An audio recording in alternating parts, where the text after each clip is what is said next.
കാളികൻ്റെ പുതിയൊരു അധ്യായത്തിലേക്ക് സ്വാഗതം. നമ്മളിപ്പോൾ കാണുന്നത് പുതുച്ചിറക്കാവ് ശ്രീ ഭദ്രകാളി ദേവി ക്ഷേത്രമാണ്. ഞങ്ങളുടെ കുലദേവതാ ക്ഷേത്രമാണ്.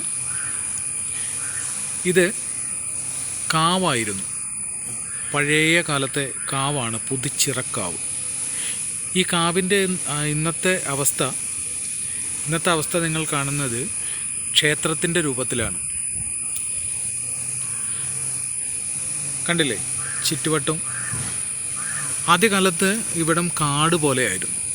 വളരെ അധികം വൃക്ഷങ്ങളും എല്ലാം പിടിച്ച് നിന്നിരുന്ന ഒരു സ്ഥലമായിരുന്നു. എന്ന് വെച്ച് കഴിഞ്ഞാൽ ഇപ്പോഴും അതേപോലെ കാത്തു സൂക്ഷിക്കണം എന്നല്ല പറയുന്നത്. പക്ഷേ കാവിൽ നിന്ന് ക്ഷേത്രത്തിലേക്ക് മാറുമ്പോൾ കേരളത്തിൽ ഒരുപാട് ക്ഷേത്രങ്ങളുടെ ഒരു അവസ്ഥയെ പറ്റിയാണ് ഇപ്പോൾ നമ്മൾ പറയുന്നത്.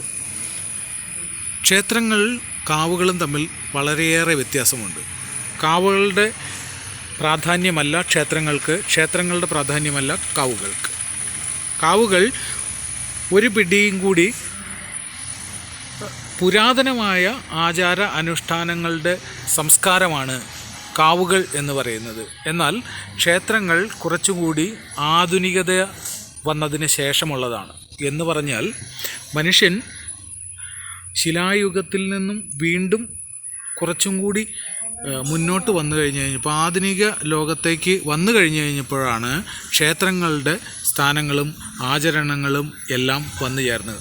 അതിനു മുൻപ് ഉണ്ടായിരുന്ന ഒരു പുരാതന മനുഷ്യവർഗം അവരാചരിച്ചിരുന്നത് ഈ പ്രകൃതിയെ തന്നെയാണ്.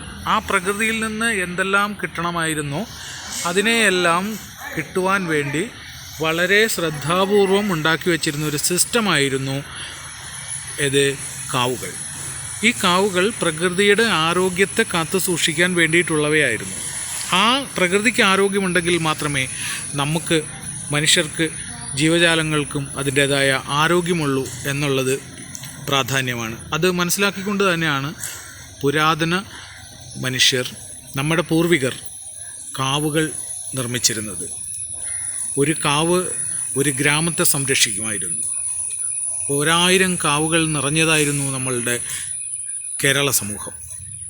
ഈ ഭാരതത്തിൻ്റെ അങ്ങോളം ഇങ്ങോളം കാവുകൾക്ക് ഒരുപാട് സ്വാധീനമുണ്ടായിരുന്നു. ഈ കാവുകൾ ഒന്നൊന്നായി പലതും നശിച്ച അവസ്ഥയിലാണ്.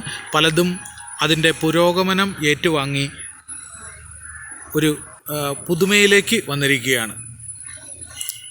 നിങ്ങൾക്കറിയാം, പല നാഗപ്രതിഷ്ഠയുള്ള ക്ഷേത്രങ്ങളും അവിടെ ടൈൽ പാകി നാഗങ്ങൾക്ക് സ്വൈര്യമായിട്ട് നടക്കാനുള്ള അവസ്ഥയെ ഇല്ലാതാക്കിയിരിക്കുന്ന ഒരു സ്ഥിതിവിശേഷമാണ് നിലവിലുള്ളത്.